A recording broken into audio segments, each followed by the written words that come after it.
Jai Anjaneya. Welcome to Mahabala studio.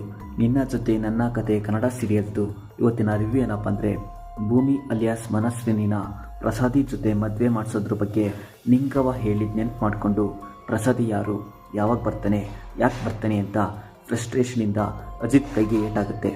ಸಂಗೀತ ನಿಂಗವ್ವನ ಒಂದು ಮಾಡೋವರೆಗೂ ಮನಸ್ವಿನಿನೇ ಭೂಮಿ Ajit wife ಅಂತ ನಿಂಗವ್ವಗೆ ಹೇಳೋದು ಬೇಡ, ಇದೇ ಡ್ರಾಮಾ ಕಂಟಿನ್ಯೂ ಮಾಡ್ತೀನಿ ಅಂತ ಭೂಮಿ ರಮಣ್ಗೆ ಹೇಳ್ತಾಳೆ. ಅಜಿತ್ ಸದ್ಯ ಪ್ರಸಾದಿ ಬಗ್ಗೆ ಡಿಸ್ಕಸ್ ಮಾಡ್ತಿರ್ತಾರೆ. ಪ್ರಸಾದಿನ ಮದುವೆ ಆಗಲ್ಲ, ಹೇಗೋ ಮ್ಯಾನೇಜ್ ಮಾಡ್ತೀನಿ ಅಂತ ಭೂಮಿ ಅಜಿತ್ಗೆ ಹೇಳ್ತಾಳೆ. ಹಾಗಿದ್ದರೆ ಕಾಂಟ್ರಾಕ್ಟ್ ಮ್ಯಾರೇಜ್ನ ಕಂಟಿನ್ಯೂ ಮಾಡೋದಾ, ರಿಯಲ್ ಮ್ಯಾರೇಜ್ ಅಂತ ಕನ್ಸಿಡರ್ ಮಾಡೋದಾ ಅಂತ ಅಜಿತ್ ಭೂಮಿನ ಕೇಳ್ತಿರ್ತಾನೆ. ಭೂಮಿ ಫ್ಲ್ಯಾಶ್ ಬ್ಯಾಕ್ ನೆನ್ಪು ಮಾಡ್ಕೊಂಡು ನಿಂತಿರ್ತಾಳೆ. ರಾಧಾ ಬಂದು ಪ್ರಸಾದಿ ಬಗ್ಗೆ ಹೊಗಳುತ್ತಿರ್ತಾಳೆ. ಅಜಿತ್ ಸದ್ಯ ಒಂದು ಪ್ಲ್ಯಾನ್ ಮಾಡ್ತಾರೆ. ಪ್ರಸಾದಿ ಊರಿಗೆ ಎಂಟ್ರಿ ಆದಷ್ಟನ್ನ ಮನಸ್ವಿನಿನೇ ಭೂಮಿನೇ ಅಜಿತ್ ವೈಫ್ ಅಂತ ಪ್ರಸಾದಿಗೆ ಹೇಳಿ ವಾಪಸ್ ಕಳಿಸ್ಬೇಕು ಅಂತ ಅಜಿತ್ ಡಿಸೈಡ್ ಮಾಡ್ತಾನೆ. ಮನೆಯವರೆಲ್ಲ ಪ್ರಸಾದಿನ ವೆಲ್ಕಮ್ ಮಾಡೋದಕ್ಕೆ ರೆಡಿಯಾಗಿರ್ತಾರೆ. ಬಟ್ ಅಷ್ಟರಲ್ಲಿ ಆಲ್ರೆಡಿ ಪ್ರಸಾದಿ ಊರಿಗೆ ಎಂಟ್ರಿ ಆಗಿದ್ದು ಮನೆ ಹತ್ತಿರ ಬರ್ತಿರ್ತಾನೆ. ಅಪ್ಕಮಿಂಗ್ ಸೀನ್ ವೆರಿ ಇಂಟ್ರೆಸ್ಟಿಂಗ್ ಇದೆ. ಫಾರ್ ಮೋರ್ ಅಪ್ಡೇಟ್ಸ್ ಮಹಾಬಲ ಸ್ಟುಡಿಯೋನ ಸಬ್ಸ್ಕ್ರೈಬ್ ಮಾಡಿ. ಜೈ ಆಂಜನೇಯ.